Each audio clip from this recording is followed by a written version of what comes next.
Hello everyone, welcome to Defense Studies, and in this video we are going to discuss grammar solution of UPSC CAPF Assistant Commandant exam which was held in 2020. So what is the importance of this grammar solution? This grammar part, if you discuss why this is important, because it consists of 25 marks out of 200 of paper 2 of CAPF Assistant Commandant exam. If you are able to score somehow 20 to 22 marks in this grammar solution, then your chances of to get into the final merit list will be very high.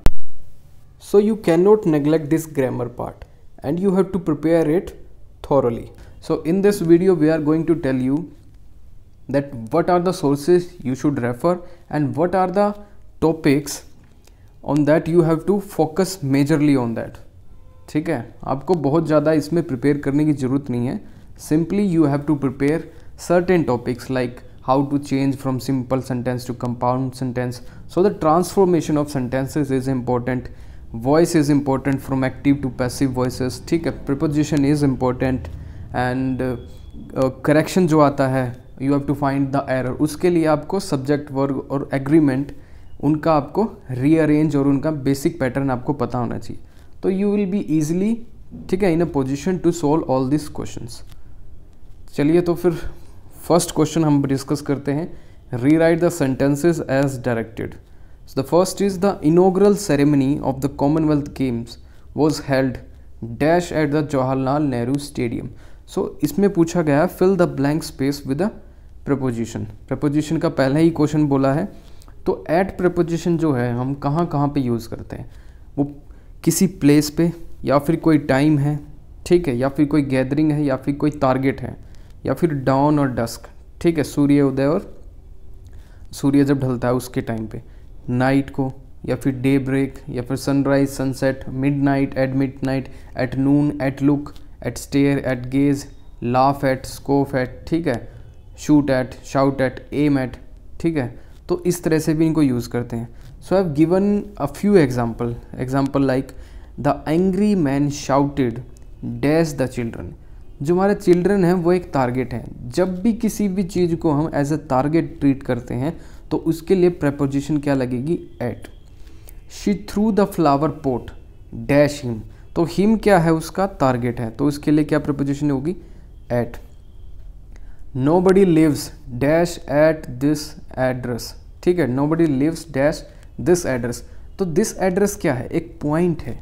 तो जब भी कोई point को हम define करेंगे तो उसके लिए एट प्रपोजिशन यूज़ होगी.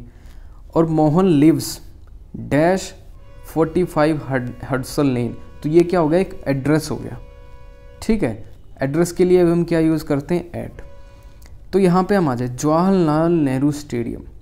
ठीक है, जवाहरलाल नेहरू स्टेडियम क्या है, एक एड्रेस है. ठीक है, एक पॉइंट है. तो किसी भी एड्रेस और पॉइंट को हम जब भी उसके लिए कोई प्रपोजिशन यूज़ करते हैं उसके लिए क्या होती है प्रपोजिशन, एट प्रपोजिशन यूज़ करते हैं. कई जगह कुछ टीचर्स ने इसमें इन भी यूज़ किया हुआ है. इन इसमें यूज़ नहीं करेंगे. ठीक है, इन यूज़ नहीं करेंगे बिकॉज इन तो बहुत स्पेसिफिक हो जाता है, इन दिल्ली और इन सम प्लेस. ठीक है, लेकिन एड्रेस क्या है, ये एट जो प्रपोजिशन है it is for one particular point. जो जवाहरलाल नेहरू स्टेडियम में एट एनी पॉइंट कहीं पे क्या हो रहा है, वो गेम, उसकी इनॉग्रल सेरेमनी हो रही है. ठीक है. सेकंड क्या है, decided to buy dash few paintings that were left unsold in the exhibition. देखिए द, ये क्या है, द ये मेनली एक डिटर्मिनर है. ठीक है, 3 टाइप के डिटर्मिनर होते हैं. ग्रुप ए में अगर बात करूं तो first is articles a, an और द. सेकंड क्या है, demonstrative, this, that, these, those.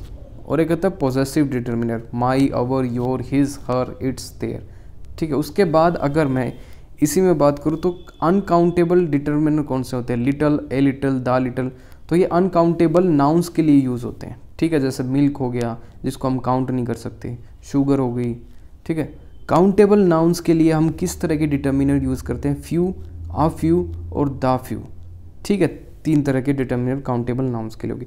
क्योंकि पेंटिंग हमारी क्या है, काउंटेबल नाउन है, उसके लिए काउंटेबल डिटर्मिनर्स ही यूज़ होंगे. तो इनमें क्या डिफरेंस है, फ्यू फ्यू का मतलब है hardly any, means minimum zero, ठीक है। हार्डली एनी का मतलब है बिल्कुल ही नहीं। ए फ्यू का मतलब है सम बट नॉट मैनी। सपोज करो ये क्लास है और इसमें स्टूडेंट है 20, सो मैं कहूँगा फ्यू स्टूडेंट्स आर प्रेजेंट, ठीक है। फ्यू स्टूडेंट आर प्रेजेंट, तो क्या होगा, हार्डली एनी मतलब नो स्टूडेंट आर प्रेजेंट। अब मैं कहूँ तो a few students are present, मतलब 20 में से 4 या 5 कुछ तो हैं, ठीक है। और इसके बाद आता है the few, not many but all the available, ठीक है। 20 की स्ट्रेंथ है, 20 की स्ट्रेंथ में से अगर 15 उस दिन प्रेजेंट है, ठीक है, तो मैं बोलूँगा the few student are present, ठीक है। जितने भी अवेलेबल हैं उतने प्रेजेंट हैं आउट ऑफ 20, ठीक है। तो द फ्यू क्या होता है, स्पेसिफिक उसके लिए यूज़ होता है।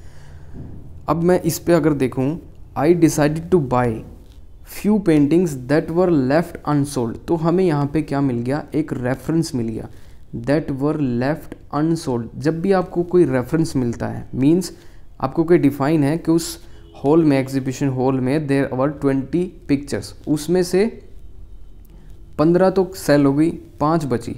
सो I decided to buy those 5, तो उसको क्या बोलेंगे आप, दोज 5, क्योंकि वो रेफरेंस हो गया। तो the few painting that were left in the this exhibition. तो द फ्यू, जब भी आपको रेफरेंस मिल जाए, उसका मतलब है द फ्यू का मतलब not many but all the available, 20 में से जो भी बची आपने वो परचेज कर ली।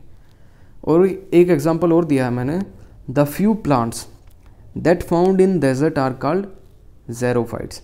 सो मैंने डेजर्ट का जो इसमें मेंशन किया है, ये एक रेफरेंस हो गया, means the plants that only found in desert.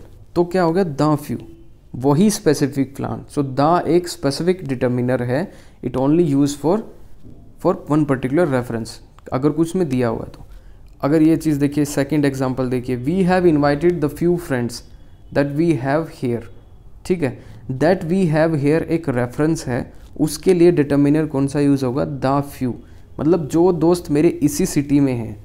Suppose करो मेरे 20 दोस्त हैं, 20 में से मेरे 4 दोस्त इस सिटी में हैं, तो मैंने इसी सिटी में जो मेरे दोस्त रह रहे हैं उसी को मैंने इनवाइट किया है, ठीक है। We have invited the friends that we have here, जो भी यहाँ है, मतलब सभी नहीं हैं, जो भी हैं उनको इनवाइट किया, ठीक है। Next is my neighbour takes care of my dog in my absence. तो इसको आपको क्या बनाना है, पैसिव फॉर्म में आपको इसमें कन्वर्ट करना है, ठीक है। पैसिव में जब भी आप कन्वर्ट करेंगे, देयर आर रूल्स। रूल्स क्या हैं, एक्टिव फॉर्म के जो भी सब्जेक्ट होगा, सपोज कोई सब्जेक्ट है, उसको क्या बना देंगे आप पैसिव फॉर्म में, उसका ऑब्जेक्ट। और जो ऑब्जेक्ट होगा एक्टिव फॉर्म में, उसको क्या बना देंगे आप, उसका सब्जेक्ट, ठीक है। और बी की फॉर्म उसमें ऐड हो जाएगी, प्लस वर्ब की थर्ड फॉर्म, जो भी वर्ब की थर्ड फॉर्म एक्टिव फॉर्म में होगी उसकी थर्ड फॉर्म लगेगी। इन एडिशन उसमें बी की फॉर्म क्या हो जाएगी, ऐड। ये हमारा क्या है, active to passive conversion formula. अब आ जाइए, आपको अब एक्टिव सेंटेंसेस में दिया गया है, you have to find out the subject. Subject इसमें क्या है, माई नेबर, ठीक है। और इसमें ऑब्जेक्ट क्या है, माई डॉग, ठीक है। तो माई डॉग को क्या बना दो आप, सब्जेक्ट बना दिया।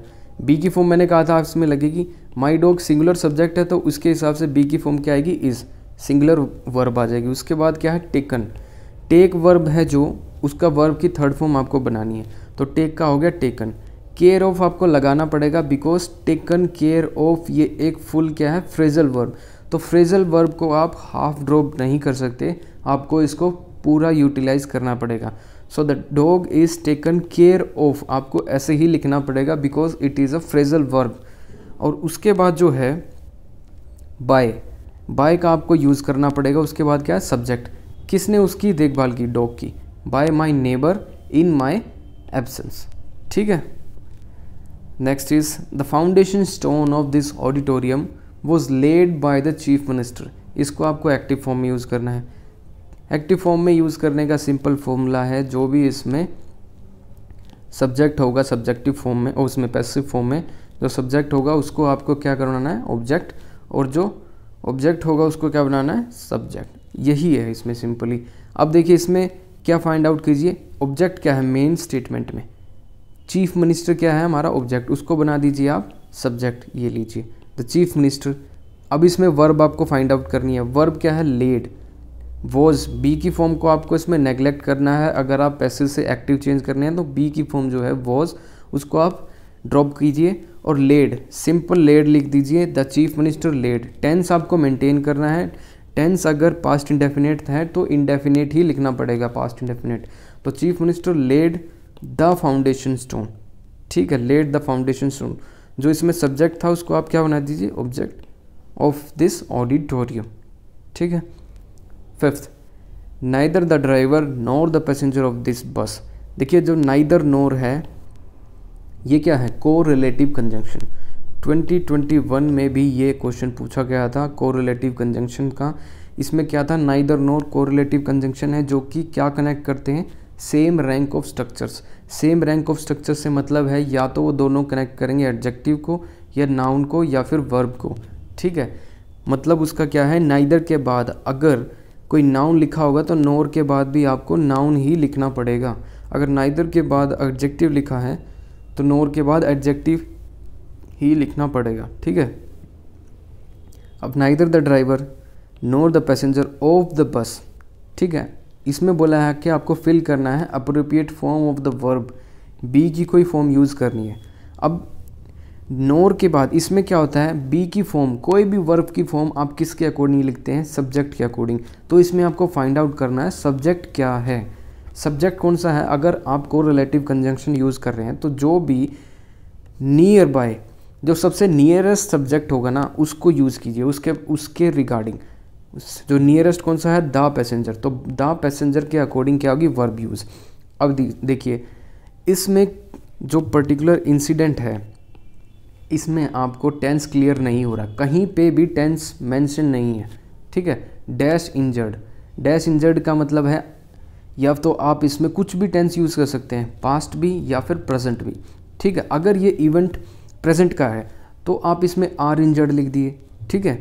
क्या भी बोल सकते हैं, नेदर द ड्राइवर और nor the passenger of the bus are injured in the accident, तो प्रेजेंट का केस हो गया प्रेजेंट इंडेफिनिट, ठीक है। अगर आपको इसको पास्ट का बनाना है, neither the driver nor the passenger of the बस वर injured in the accident. Both the cases, दोनों स्टेटमेंट ट्रू है, लेकिन अगर आप वर का यूज़ करेंगे क्योंकि ये एक नरेशन है किसी इंसिडेंट का, तो इसमें पास्ट वाला ज़्यादा ठीक रहता है। ऑल्दो दोनों ठीक हैं, अगर पेपर में लिख के आएंगे तो दोनों में आपको मार्क्स मिलेंगे, ठीक है। सो वर और आर में आई थिंक आपको कन्फ्यूजन क्लियर हुआ होगा। सिक्स्थ है, the police spoke person requested the media person to allow him to complete his statement. देखिए डायरेक्ट स्पीच का क्वेश्चन आ गया है, ये क्या है, इनडायरेक्ट स्पीच, ठीक है। आपको किस में चेंज करना है इसको, डायरेक्ट स्पीच में।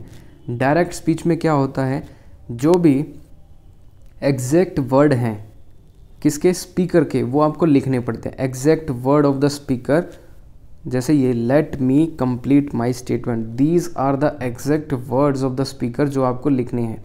इनडायरेक्ट में क्या होता है, जो स्पीकर है जैसे नरेटर है, किसी थर्ड पार्टी की बात को वो नरेट कर रहा है, ठीक है, वो क्या होता है, इनडायरेक्ट स्पीच।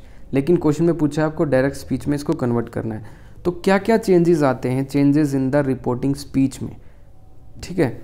अगर आप डायरेक्ट से इनडायरेक्ट चेंज करते हैं तो ये चेंजेस आते हैं, लेकिन क्वेश्चन में पूछा गया है indirect to direct. So direct से इनडायरेक्ट में चेंजेस ये आपको करने पड़ते हैं, ठीक है। आपको आइडेंटिफाई करना पड़ेगा गिवन स्टेटमेंट में कि रिपोर्टिंग वर्ब कौन है और रिपोर्टिंग स्पीच क्या है। रिपोर्टिंग वर्ब ये होती है the police spoke person said to, यह क्या है, वर्ब। और रिपोर्टिंग स्पीच क्या है, let me complete my statement, ये क्या है, रिपोर्टिंग स्पीच, ये है वर्ब, ठीक है। अगर इसको आपको चेंज करना है, the police spoke person requested the media person to allow him. अब जो हिम है, ठीक है, वो किसके रिस्पेक्ट में यूज़ हो रहा है, द पुलिस पर्सन के, ठीक है, द पुलिस पर्सन। तो द पुलिस पर्सन आपको फर्स्ट पर्सन है, फर्स्ट पर्सन के अकॉर्डिंग क्या यूज़ होगा आपका, मी, ठीक है। लेकिन उसका ऑब्जेक्टिव केस आपको लिखना पड़ेगा, बिकॉज ही क्या है, सब्जेक्टिव केस, उसका ऑब्जेक्टिव केस क्या है, हिम, ठीक है। और उसका पॉजेसिव केस क्या है, हिज। तो ही का ऑब्जेक्टिव केस यूज़ हुआ है तो फर्स्ट पर्सन का भी ऑब्जेक्टिव केस ही यूज़ होगा, तो उसके रिगार्डिंग आई नहीं लिखेंगे आप, सिर्फ मी लिखेंगे उसका ऑब्जेक्टिव केस, ठीक है। और जब भी आप जो डायरेक्ट स्पीच बनाते हैं तो टू को हटाइए और कोमा और इन्वर्टेड कोमा वहाँ पे लगा दीजिए, ठीक है। अलाउ की जगह हमने क्या लिख दिया, लेट। हिम की जगह हमने क्या चेंज किया है, it is according to the first person. First person क्या है, दिस पुलिस पर्सन, जो कि उसमें मी लिखेंगे हम, ठीक है, अकॉर्डिंग टू हिम। उसके बाद कंप्लीट हिज, अगेन हिज किसके अकॉर्डिंग है, किसकी स्टेटमेंट है, पुलिस पर्सन की। अब जो पुलिस पर्सन है जैसे आई, मी और माई, ठीक है, आई, मी और माई। आई क्या है, सब्जेक्टिव केस, मी क्या है, ऑब्जेक्टिव केस, माई क्या है, पोजेसिव केस, ठीक है।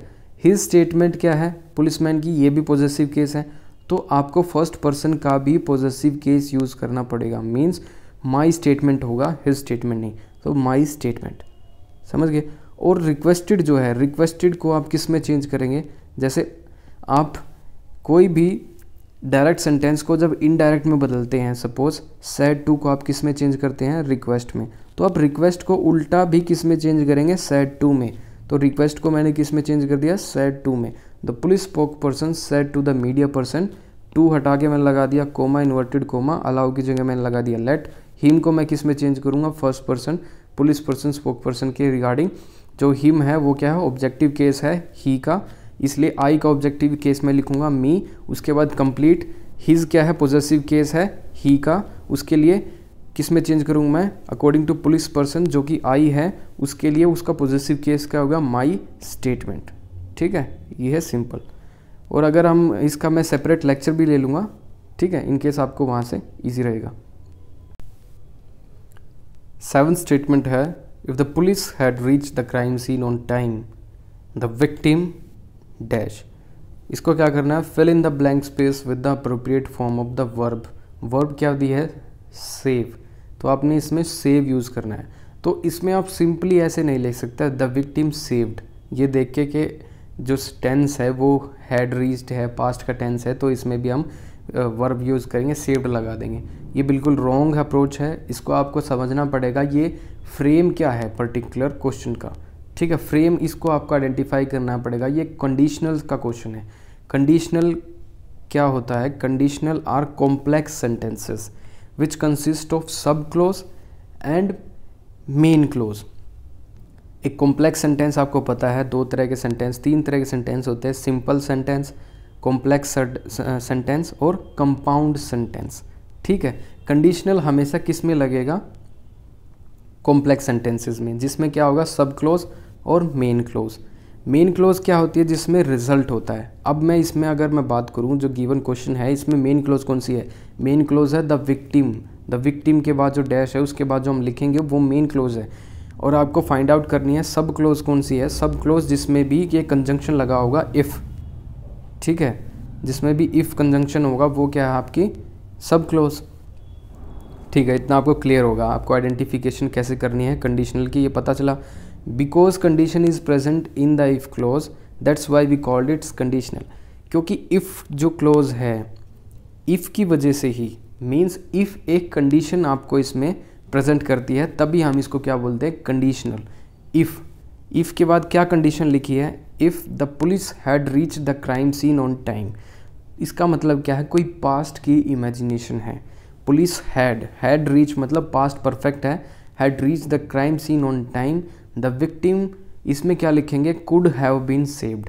तो तीन तरह के कंडीशनल होते हैं, first is open, second is close, third is semi close. Open में क्या है, जिसमें प्रोबेबल एक्शन है, क्लोज्ड में क्या है, जिसमें पास्ट की कोई इमेजिनेशन है, सेमी क्लोज्ड क्या है, जिसमें प्रेजेंट की इमेजिनेशन है जो कि अनप्रोबेबल है, जो कभी नहीं हो सकती, ठीक है। प्रेजेंट इमेजिनेशन जो कभी नहीं हो सकती, पास्ट इमेजिनेशन जो पास्ट में आप जाके इमेजिन कर रहे हैं। जैसे आपने को भी 12th के एग्ज़ाम दिए होंगे, आप किसी एक एग्ज़ाम में पढ़े नहीं होंगे, तो इसमें आप क्या बोल सकते हैं, इफ़ आई हैड रीड और prepared properly I could have get more marks. लेकिन आपके मार्क्स आए तो नहीं, क्योंकि आप पढ़े ही नहीं। तो पास्ट की कोई इमेजिनेशन ऐसी है जिसका रिजल्ट आपका फ्यूचर में आ चुका है, लेकिन आप still you go into the past and you still imagine, ठीक है, उसको क्या बोलते हैं, क्लोज्ड कंडीशनल्स। तो ऐसा कोई इंसिडेंट है, if the police had reach the crime scene on time the victim could have been saved, लेकिन विक्टिम को बचाया नहीं जा सकता बिकॉज उसका रिजल्ट आ चुका है। You are going back into the past to imagine some event, ठीक है। तो इसीलिए क्लोज कंडीशनल में क्या होता है, आपको इसको आइडेंटिफाई करने, कैसे आइडेंटिफाई करेंगे, ये कंडीशनल है और जो कि क्लोज्ड ही है। तो इसमें आपको इफ़ क्लोज देखनी है। अगर इफ़ क्लोज है तो ये आपका कंडीशनल हो गया। कंडीशनल के बाद ये आपको पता लगाना है ये क्लोज्ड है या ओपन है। क्लोज्ड का एक ही आपको ऑप्शन मिलेगा, इसमें हमेशा आपका हैड प्लस वर्ब की थर्ड फॉर्म मिलेगी। तो आप समझ जाइए ये क्या है, क्लोज्ड कंडीशनल, ठीक है। क्लोज कंडीशनल है तो आपको क्या मेन क्लोज में क्या लिखना पड़ेगा, ये फॉर्मेट याद कर लीजिए, would plus have plus verb की थर्ड फॉर्म आपको लिखनी पड़ेगी। वुड या फिर कुड या फिर माइट, कुछ भी लिखिए डिपेंडिंग अपॉन द जो भी क्वेश्चन में है रिक्वायरमेंट। वुड लिखिए, कुड लिखिए, माइट लिखिए, कुछ भी लिखिए depending upon the requirement of the question. इसमें वुड आएगा, यू वुड हैव, जैसे ये है the victim could have been saved, तो मैंने कुड लिखा, उसके बाद हैव आपको और बी और सेव्ड लिखा, वर्ब की थर्ड फॉर्म। बीन क्यों लगाया मैंने इसमें, क्योंकि आपको ये पैसिव बनाना पड़ेगा, क्योंकि विक्टिम को बचाया जा रहा है, विक्टिम बचाएगा नहीं। अगर मैं ऐसे लिख देता ना, the victim could have saved, तो विक्टिम किसी को बचाता, लेकिन ऐसा नहीं है। मेनली क्वेश्चन में क्या हो रहा है, the victim could have been saved, victim को बचाया गया है, ठीक है। बी मैंने इसमें पैसिव बना दिया, ठीक है। एक और इसमें हम एग्जांपल लेते हैं, if you had taken proper test. Had taken past की कंडीशन मैंने लगा दी, पास्ट इमेजिनेशन लगा दी, सब क्लोज है, पास्ट की इमेजिनेशन है। मेन वर्ब में क्या आएगा, you would have got well soon, you would have got well soon, ठीक है। ये मेन क्लूज है, समझ में आ गई। 8th question, we need to take care of ourself. ये देखो रिफ्लेक्सिव प्रोनाउन का दोबारा क्वेश्चन आया है, ठीक है। 2021 में भी ये क्वेश्चन आया था। तो प्रोनाउन कितने टाइप के होते हैं, 9 टाइप के प्रोनाउन होते हैं, personal, reflexive, emphatic, reciprocal, demonstrative, distributed, indefinite, relative, interrogative, ठीक है। रिफ्लेक्सिव प्रोनाउन क्या होता है, it is used as an object when, जब सब्जेक्ट है जैसे वी एंड द ऑब्जेक्ट जो अवर सेल्फ है ऑफ ए वर्ब। वर्ब क्या है इसमें, this need to take care of. Object of a verb is the same person और a thing, ठीक है। सेम पर्सन होना चाहिए वो, ठीक है। ऑब्जेक्ट भी वही होना चाहिए और सब्जेक्ट भी वही। तो उसको कैसे चेंज करते हैं, वी का रिफ्लेक्सिव क्या होगा, अवर सेल्फ। आई का रिफ्लेक्सिव क्या होगा, माई सेल्फ। यू का योर सेल्फ, ठीक है। वी का रिफ्लेक्सिव क्या होगा, ourself. Give your statement to the police, it will enable them to arrest the culprit. देखो 2 सिंपल स्टेटमेंट हैं, उसको आपको किस में कन्वर्ट करना है, एक सिंपल सेंटेंस में। अब भी कोई आपको पता लगाना हो कि एक सेंटेंस है या फिर वो सिंपल सेंटेंस है या फिर कंपाउंड है या फिर कॉम्प्लेक्स है, ठीक है। उसके डिफरेंट पैटर्न है आपको आइडेंटिफाई करने के, वो हम नेक्स्ट वीडियो में डिस्कस कर लेंगे। अभी इसमें सिंपल क्या करना है, एक स्टेटमेंट ही है, give your statement to the police. Simple statement है, it will enable them to arrest the culprit, ये भी एक सिंपल स्टेटमेंट है। सिंपल स्टेटमेंट क्यों है, बिकॉज इसमें कोई कंजंक्शन नहीं है। कंजंक्शन का मतलब for, and, but, yet, not, ठीक है, सो, दैट। अगर इस तरह से कोई कंजंक्शन लगता है कोई भी 2 स्टेटमेंट को ज्वाइन करने के लिए, तो वो सिंपल ना रह के वो क्या बन जाती है, कॉम्प्लेक्स और कंपाउंड, डिपेंडिंग अपॉन द किस टाइप का कंजंक्शन यूज़ हुआ है, ठीक है। इसमें देखिए दोनों सिंपल स्टेटमेंट है, क्वेश्चन कह रहा है कि दोनों को कंबाइन करके एक सिंपल सेंटेंस बनाइए। तो 2 सिंपल स्टेटमेंट को कंबाइन करने के लिए आपको एक सिंपल सेंटेंस बनाना है, जो कि कैसे हो सकता है, these are the certain rules. या तो आप यूजिंग ए पार्टिसिपल यूज़ करके, या फिर कोई नाउन फ्रेज यूज़ करके, या फिर जिरंड यूज़ करके, या फिर दिस नॉमिनल एब्सोल्यूट कंस्ट्रक्शन करके, या फिर इन्फिनिटिव का यूज़ करके। तो मैंने इसमें क्या यूज़ किया है, इन्फिनिटिव का यूज़ किया है इस पर्टिकुलर 2 स्टेटमेंट को, 2 सिंपल स्टेटमेंट को एक सिंपल स्टेटमेंट बनाने के लिए। क्या किया मैंने, simple your statement will enable the police to arrest the culprit, ठीक है। देम की जगह में, देम किसको रिप्रेजेंट कर रहा है, सबसे पहले ये बताइए, देम किसको रिप्रेजेंट करता है, पुलिस को, ठीक है। It will enable who, police. तो पुलिस को जब देम रिप्रेजेंट कर रहा है तो मैं क्यों ना उसको देम को ड्रॉप कर सकता हूँ। कैसे ड्रॉप करूँगा, ये मैंने इसमें क्वेश्चन में दिखाया। Your statement will enable the police, यहाँ से देम कर दिया रिमूव, बिकॉज पुलिस इसमें ऑलरेडी है। To arrest the culprit, infinitive बनाया मैंने। इन्फिनिटिव क्या होता है, वर्ब टू प्लस वर्ब की फर्स्ट फॉर्म, ठीक है। टू प्लस वर्ब की फर्स्ट फॉर्म उसको क्या बोलते हैं, infinitive. So to plus verb की फर्स्ट फॉर्म ये क्या है, इन्फिनिटिव। इन्फिनिटिव मैंने बना के दो सिंपल सेंटेंस को एक सिंपल सेंटेंस में मैंने कन्वर्ट कर दिया, टू अरेस्ट द कल्प्रिट, ठीक है। सेंस इसकी चेंज नहीं होनी चाहिए। कंडीशंस क्या है, कोई भी अगर आप इस तरह का कन्वर्जन करें, ट्रांसफॉर्मेशन करें, ठीक है, तो उसकी सेंस चेंज नहीं होनी चाहिए, उसका मीनिंग चेंज नहीं होना चाहिए। इसमें मीनिंग बिल्कुल भी चेंज नहीं हुआ है। सिंपल उसमें क्या कह रहा है, give your statement to the police, it will enable them to arrest the culprit. इसमें भी यह है, your statement will enable the police to arrest the culprit. 10th है, he sings only in the bathroom. इसको आपको complex sentence में change करना है। तो मैंने आपको बताया था कंजंक्शन दो टाइप के होते हैं, जैसे कोऑर्डिनेट कंजंक्शन और सबऑर्डिनेट कंजंक्शन, ठीक है। कॉम्प्लेक्स कंजंक्शन कौन से होते हैं, सॉरी कॉम्प्लेक्स सेंटेंस कौन से होते हैं। कॉम्प्लेक्स सेंटेंस वो होते हैं जिसमें सबऑर्डिनेट कंजंक्शन यूज होता है। Complex sentence and compound sentence, simple है। सबऑर्डिनेट कंजंक्शन जिसमें यूज़ होगा वो आपका सेंटेंस है कॉम्प्लेक्स। कोऑर्डिनेट कंजंक्शन जिसमें यूज़ होगा वो आपका है कंपाउंड सेंटेंस।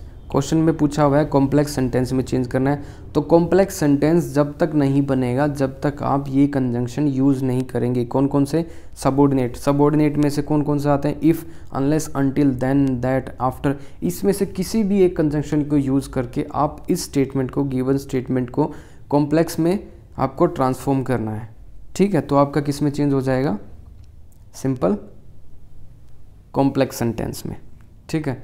तो इसमें किस तरह से चेंज कर सकते हैं, इसमें मैंने चेंज किया, it is only the bathroom where he sings, ठीक है। वेयर, WH फैमिली, इसमें है ना WH फैमिली का कोई भी वर्ड हो उसको कंजंक्शन यूज़ करेंगे तो आपका क्या होगा, वो कॉम्प्लेक्स सेंटेंस। तो वेयर मैंने यूज़ कर दिया, where he sings. It is क्यों मैंने इसमें लगाया, बिकॉज इट क्या है, एक इंट्रोडक्टरी क्या है, स्टेटमेंट है। कोई भी इंट्रोडक्टरी आपको स्टेटमेंट लिखनी है तो इट से शुरू कर दीजिए। It is only the bathroom where he sings, ठीक है, सिंपल ऐसे करके। नेक्स्ट क्वेश्चन क्या है, write any sentence each using the following words and phrase to bring out their meaning clearly. Takes after का क्या है, फ्रेजल वर्ब है टेक्स आफ्टर, उसका मीनिंग है to resemble someone in future. इसमें मैंने आपको बोला था अगर आपको कोई मीनिंगफुल सेंटेंस बनाना है, ठीक है, जिससे आपको कोई उसका चेंज नहीं करना, टेंस की फॉर्म जो दी गई है वो ही रखनी है, तो इसमें आपको आपकी नॉलेज यूज़ करनी है। कैसी नॉलेज, करंट अफेयर की नॉलेज, करंट इवेंट की नॉलेज, आपकी हिस्ट्री की नॉलेज, आपकी पॉलिटी की नॉलेज, ठीक है। तो इसमें मैंने सिंपल क्या यूज़ किया है, अगर आप डिफेंस का एग्ज़ाम दे रहे हैं तो उसकी नॉलेज यूज़ कीजिए। तो the son of defence officer takes after his father in leadership traits, means जो भी लीडरशिप ट्रेड्स थी उनके फादर की, ठीक है, वो उनके जो सन हैं वो क्या है, रिजेंबल करते हैं, resemble to some features in the of the fathers, ठीक है, सिंपल ये क्वेश्चन है। सेकंड क्या है, पुट ऑफ, उसका मतलब टू पोस्टपोन समथिंग और डिले, ठीक है। These are the some phrasal verbs जो पुट से शुरू होती हैं, put up with, put off, put on, put out, ठीक है। इसके बाद मैंने क्वेश्चन बनाया है, स्टेटमेंट बनाई है ड्यू टू, क्योंकि रिसेंट में कोरोना का बहुत चल रहा था 2021 में, due to outbreak of corona virus pandemic all scheduled meetings of United Nation put off. तो मैंने इस तरह से लिख दिया।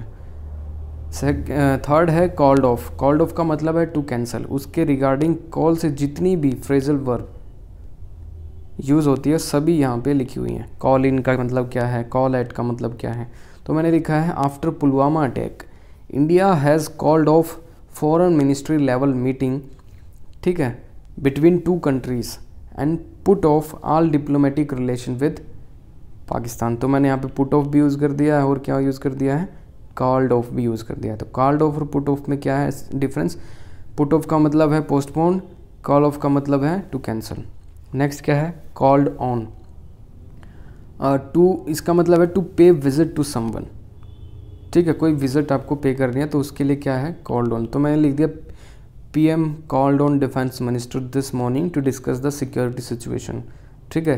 This after Galwan valley incident जो था वहाँ पे डेली ब्रीफिंग होती थी between prime minister and the defence minister, ठीक है। तो मैंने वहाँ से आइडिया लेके PM called on defence minister this morning to discuss the security situation. उसके बाद आता है डिनाइड। डिनाइड का मतलब है टू रिफ्यूज़ टू गिव, ठीक है, टू समवन। तो मैंने अभी जो रिसेंट इवेंट हुआ था, कोई इवेंट था जिसमें एक दिल्ली रेस्टोरेंट था, उस रेस्टोरेंट ने डिनाई करी थी एक विमेन को entry because she was wearing a sari, ठीक है। तो मैंने सिंपल वहाँ से आइडिया उठाया, Delhi restaurant denied entry to a women for wearing sari. अब जो है नेक्स्ट क्वेश्चन क्या है, आपको रीराइट करना है। You have to find out the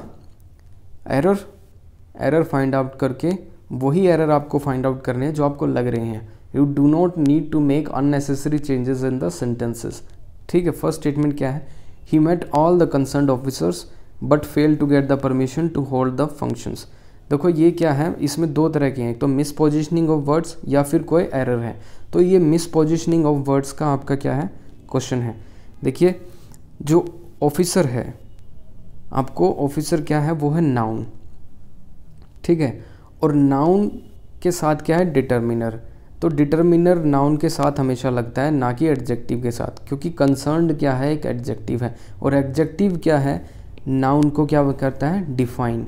what kind of officer, अगर आपको पता लगाना है कि ये एडजेक्टिव है या नहीं तो आप इसको क्वेश्चन करके देख लीजिए कि व्हाट काइंड ऑफ ऑफिसर। अगर इसमें लिख दे सिंसियर ऑफिसर तो सिंसियर भी एडजेक्टिव है, ठीक है। हार्ड वर्किंग ऑफिसर तो हार्ड वर्किंग भी एडजेक्टिव है। कंसर्न्ड ऑफिसर लिख दूं तो वो भी कंसर्न्ड ऑफिसर क्या है, एडजेक्टिव है। तो कंसर्न्ड क्या है, एडजेक्टिव, ठीक है। द किसके लिए यूज़ हो रहा है, द एडजेक्टिव के लिए यूज़ नहीं हो रहा है, द यूज़ किसके लिए हो रहा है, नाउन के लिए, ठीक है। डिटर्मिनर सिर्फ नाउन को ही क्या करता है, डिफाइन करता है। तो इसको बीच से हटा के कंसर्न्ड को इसके पीछे लिख दीजिए नाउन के, ठीक है। जब भी ये इसको क्या करेगा, वो करेगा, इसको एक्सप्लेन करेगा नाउन को, ठीक है। और द यहाँ पे आ जाएगा, बस सिंपल रिपोजिशनिंग ऑफ वर्ड्स है। नेक्स्ट है, one of my colleague is leading the officious delegation. देखिए ऑफिशियस क्या होता है, ऑफिशियस होता है इंटरफियरिंग और इंट्रूसिव और बोजी, ठीक है। ये इंटरफियरिंग टाइप का कुछ है इसमें, लेकिन इसमें राइट वर्ड क्या आएगा, ऑफिशियल। ऑफिशियल का मतलब है इशूइंग फ्रॉम अथॉरिटी। कोई भी जो डेलीगेशन है वो इशू कौन करता है, जैसे government of India send official delegation to Israel, ठीक है। तो गवर्नमेंट ऑफ इंडिया की क्या उसमें बैकिंग है, उन्होंने इशू किया है उनको। नेक्स्ट है, the student organize a 3 days cultural festival in their college. देखिए कंपाउंड नाउन का क्वेश्चन है। कंपाउंड नाउन क्या होता है, कंपाउंड नाउन में एक होता है मेन वर्ड, जैसे फेस्टिवल है, फेस्टिवल क्या है, मेन वर्ड। उसके बाद क्या है, modifier. Modifier noun will behave like adjective, जैसे ये मॉडिफायर नाउन है पूरा 3 days कल्चरल। 3 days क्या है, मॉडिफायर नाउन, जो कि एक एडजेक्टिव की तरह क्या करेगा, बिहेव, ठीक है। So can't be written in plural form. तो आपका जो मॉडिफायर नाउन है वो कभी भी आपका प्लूरल फॉर्म में नहीं लिख सकते। तो सिंपल है, डेज आपका कैंसिल हो जाएगा, डे आएगा सिंपल, क्योंकि मेन वर्ड को आप प्लूरल कर सकते हैं। लाइक इसमें जो मैंने किया है, there lived many shoe makers in the town. जो मेरा मेकर है, मेकर्स क्या है, मेन वर्ड, तो मैंने इसको प्लूरल कर दिया, जो कि कर सकते हैं। इसमें फेस्टिवल भी कर सकते हैं, लेकिन जो एडजेक्टिव है, शूज़ नहीं कर सकता मैं इसको। There lived many shoes makers in the town, क्योंकि एडजेक्टिव है जो कि नाउन मॉडिफायर है, वो सिंगुलर फॉर्म में ही लिखा जाएगा हमेशा, उसकी प्लूरल फॉर्म नहीं होती, क्योंकि वो गलत हो जाएगा, ठीक है। फोर्थ है, the landlord asked his tenant to evict his rented house if he could not pay the rent. देखो एविक्ट नहीं होता, वैकेट होता है। We need an affordable vaccine for everybody because we will only be safe. We will only be safe if everyone else is safe. देखिए question क्या है, simple है। अगर आपने इसमें आइडेंटिफाई कर ली सेफ क्या है, सेफ एक मेन वर्ब है, safe is a main verb, और ओनली क्या है, एडवर्ब। और एडवर्ब किसको डिफाइन करती है, वर्ब को। जब एडवर्ब वर्ब को डिफाइन करती है तो हमें उस वर्ब के साथ वो लिखना पड़ता है, ठीक है। तो हम क्या कर देंगे, ओनली को उठा के सेफ के पीछे लिख देंगे, बिकॉज अगर ओनली एडवर्ब है तो वो हेल्पिंग वर्ब को डिफाइन नहीं करेगी। ये भी क्या है, मिस पोजिशनिंग ऑफ वर्ड्स का क्वेश्चन है, क्वेश्चन में क्लियरली लिखा हुआ है ना, मिस पोजिशनिंग ऑफ वर्ड्स, ये भी उसका दूसरा क्वेश्चन दिया हुआ है यहाँ पे। सो द ओनली है, जो ओनली एक एडवर्ब है वो मेन वर्ब के साथ ही लगेगी, तो आपको ओनली उठा के कहाँ लिखना है, सेफ के पीछे। We will be safe only, ठीक है, सेफ ओनली, सेफ क्या है वर्ब, ओनली क्या है एडवर्ब। इस तरह से आप इसको सोल्व कर सकते हैं। So thank you for the watching. If anybody need some personal guidance regarding paper 2 कि आपको ऐसे कैसे लिखने हैं, आपको रिपोर्ट कैसे लिखनी है, आपको प्रेसी या फिर आपको ग्रामर पोर्शन कैसे प्रिपेयर करना है, you can contact on this given number, ठीक है, और हमें आप मेल भी कर सकते हैं। So we wind up here, thank you.